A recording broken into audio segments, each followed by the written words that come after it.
privilege and distinct honor to introduce the 44th President of the United States of America, Barack H. Obama.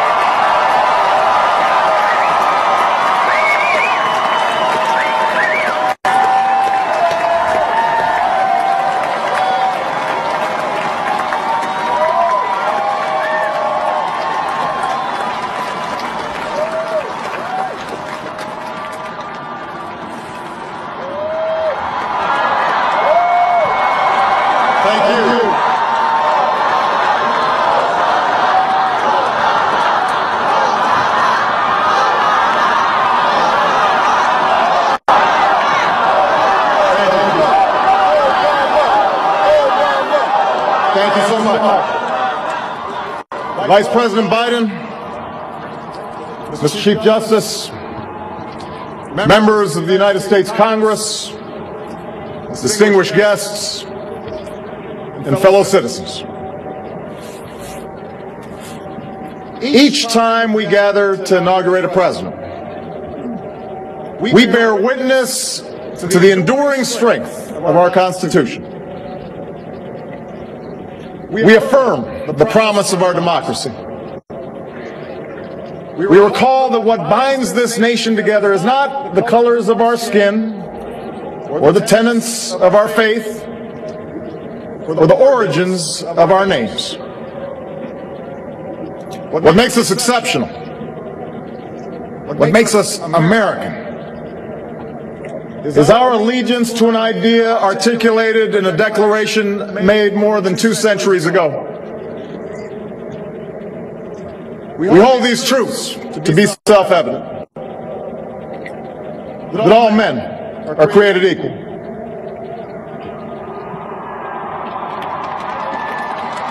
that they are endowed by their Creator with certain unalienable rights, that among these are life, liberty, and the pursuit of happiness.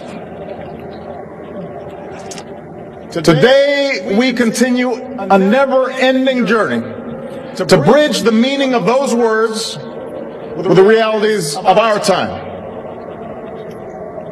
For history tells us that while these truths may be self-evident, they've never been self-executing.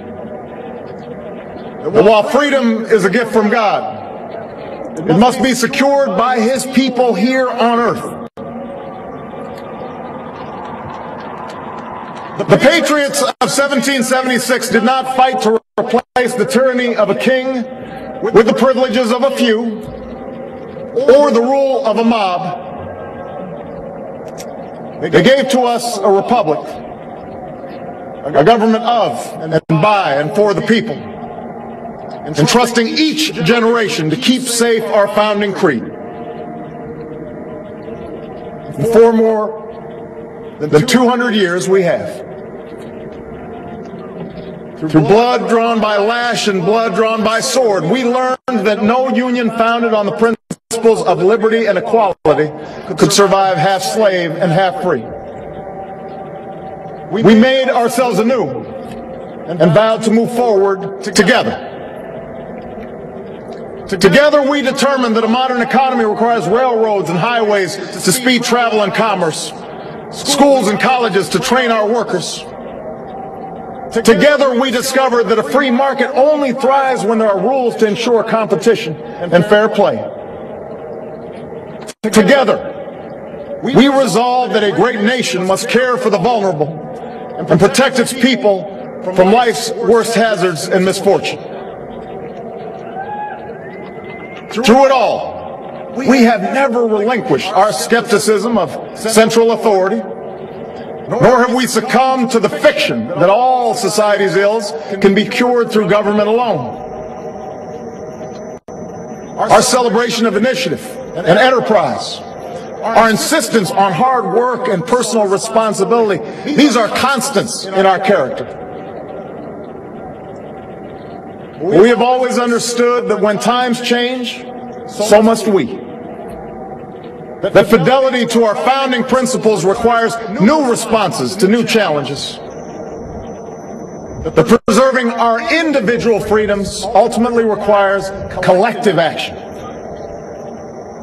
For the American people can no more meet the demands of today's world by acting alone than American soldiers could have met the forces of fascism or communism with muskets and militias. No single person can train all the math and science teachers we'll need to equip our children for the future, or build the roads and networks and research labs that will bring new jobs and businesses to our shores. Now, more than ever, we must do these things together, as one nation and one people.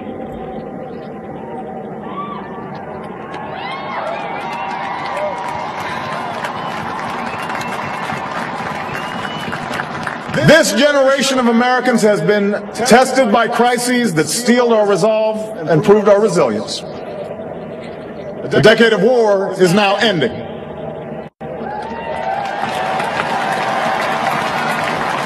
An economic recovery has begun. America's possibilities are limitless, for we possess all the qualities that this world without boundaries demands. Youth and drive, diversity,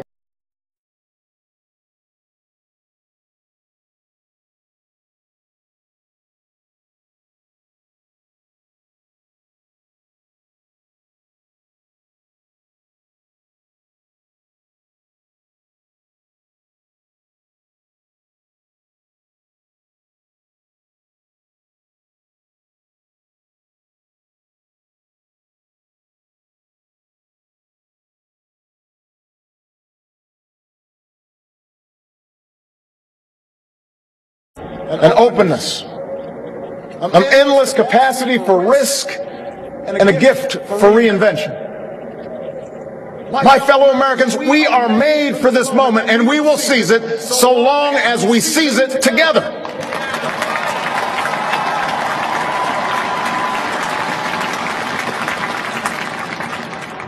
For we, the people, understand that our country cannot succeed when a shrinking few do very well and a growing many barely make it.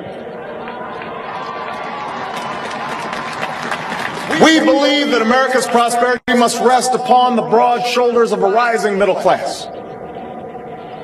We know that America thrives when every person can find independence and pride in their work, when the wages of honest labor liberate families from the brink of hardship. We are true to our creed when a little girl born into the bleakest poverty knows that she has the same chance to succeed as anybody else because she is an American, she is free, and she is equal not just in the eyes of God, but also in our own.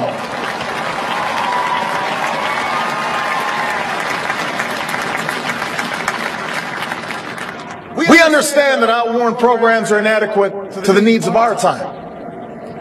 So we must harness new ideas and technology to remake our government, revamp our tax code, reform our schools, and empower our citizens with the skills they need to work harder, learn more, reach higher.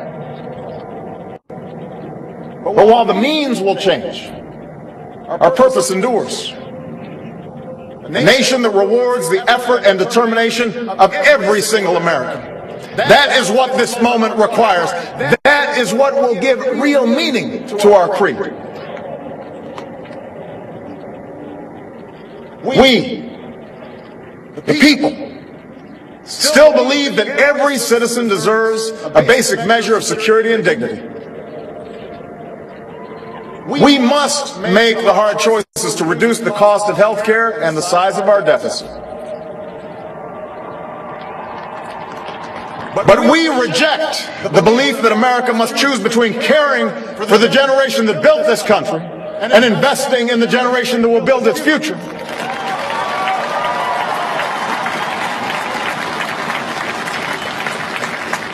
For we remember the lessons of our past, when twilight years were spent in poverty, and parents of a child with a disability had nowhere to turn. We do not believe that in this country freedom is reserved for the lucky or happiness for the few. We recognize that no matter how responsibly we live our lives, any one of us, at any time, may face a job loss or a sudden illness or a home swept away in a terrible storm. The commitments we make to each other through Medicare and Medicaid and Social Security, these things do not sap our initiative, they strengthen us.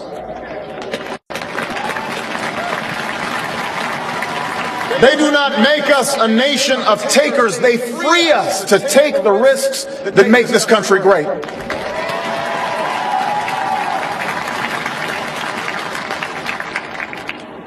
We, the people, still believe that our obligations as Americans are not just to ourselves, but to all posterity.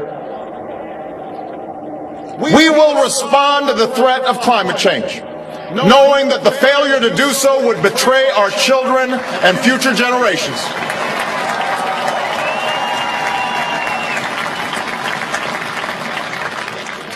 Some may still deny the overwhelming judgment of science, but none can avoid the devastating impact of raging fires and crippling drought and more powerful storms. The path towards sustainable energy sources will be long and sometimes difficult. But America cannot resist this transition. We must lead it. We cannot cede to other nations the technology that will power new jobs and new industries. We must claim its promise. That's how we will maintain our economic vitality and our national treasure. Our forests and waterways, our croplands and snow-capped peaks. That is how we will preserve our planet, commanded to our care by God. That's what will lend meaning to the creed our fathers once declared. We, the people, still believe that enduring security and lasting peace do not require perpetual war.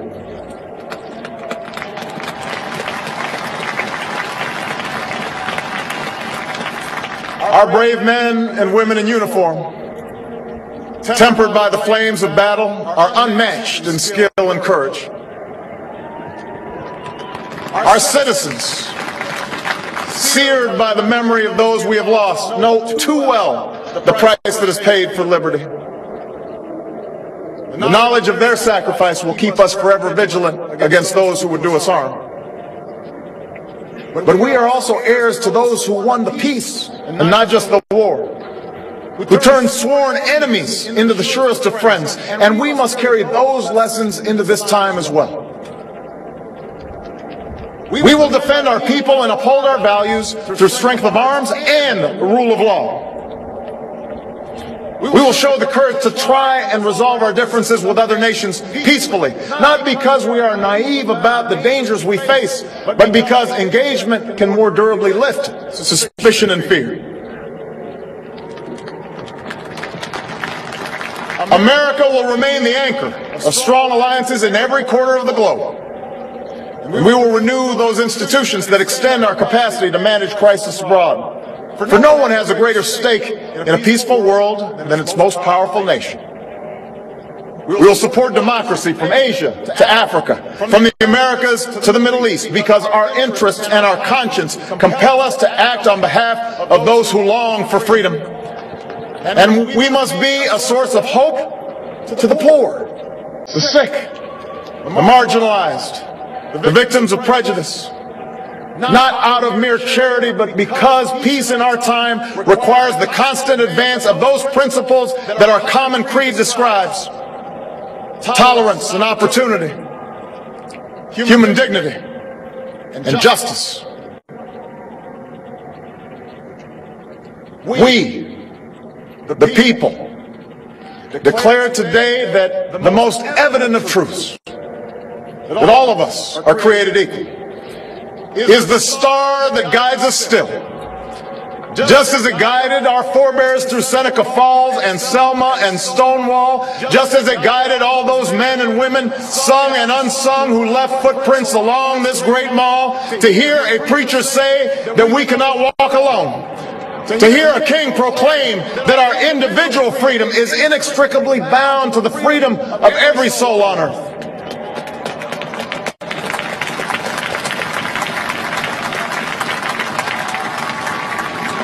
It is now our generation's task to carry on what those pioneers began. For our journey is not complete until our wives, our mothers, and daughters can earn a living equal to their efforts.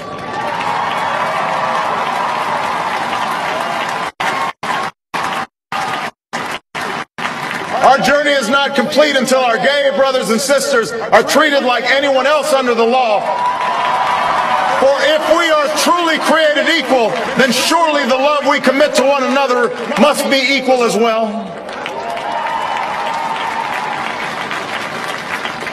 Our journey is not complete until no citizen is forced to wait for hours to exercise the right to vote.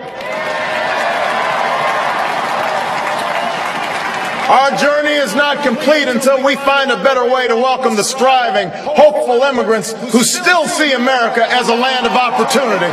Until bright young students and engineers are enlisted in our workforce rather than expelled from our country.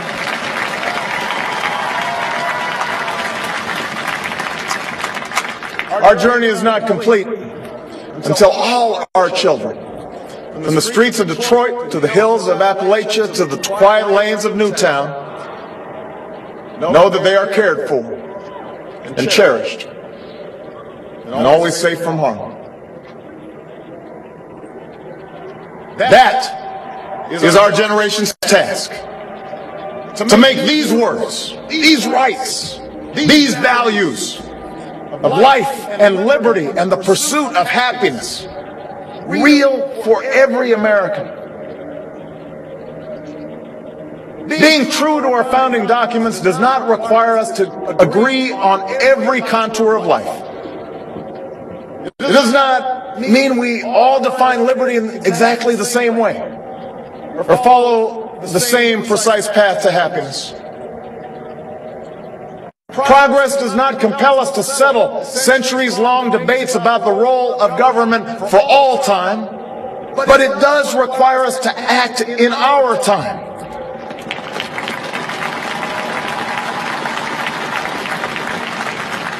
For now, decisions are upon us, and we cannot afford delay.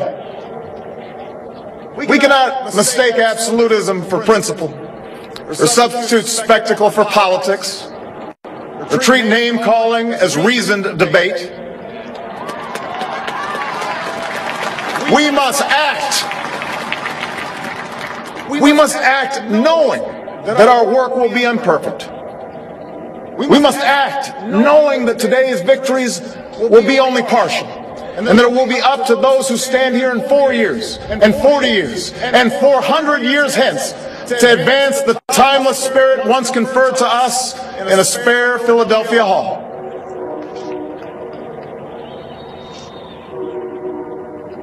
My fellow Americans,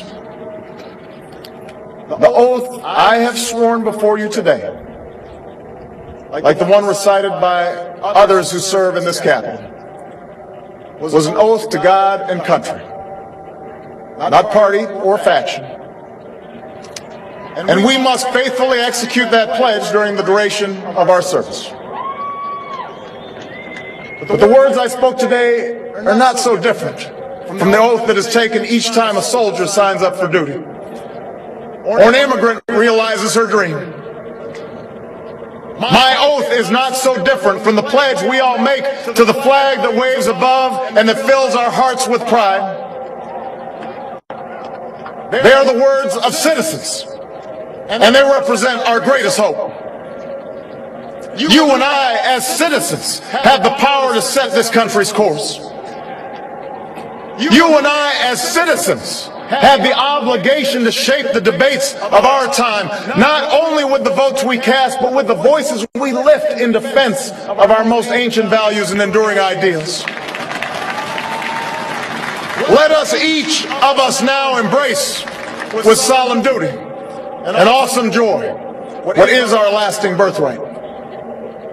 With common effort and common purpose, with passion and dedication, let us answer the call of history and carry into an uncertain future that precious light of freedom. Thank you, God bless you, and may He forever bless these United States of America.